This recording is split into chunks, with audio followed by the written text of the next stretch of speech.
bình lên nha là mong mùi lơ ấy còn anh nhắm bay không quay ở đây mà bật quay đây là một mùi một tractor làm tractor bán sân chốt các bạn này các bạn đang này và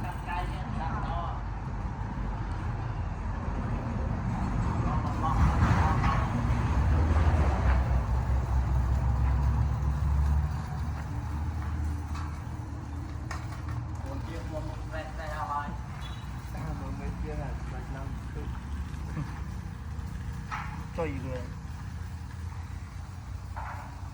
đó hiểu bay lông về rồi hiểu bay lông về nhỉ hiểu bay lông về này chứ không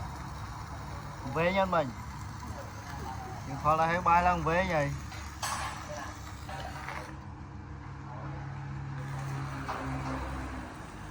một là camera here trên tờ lấy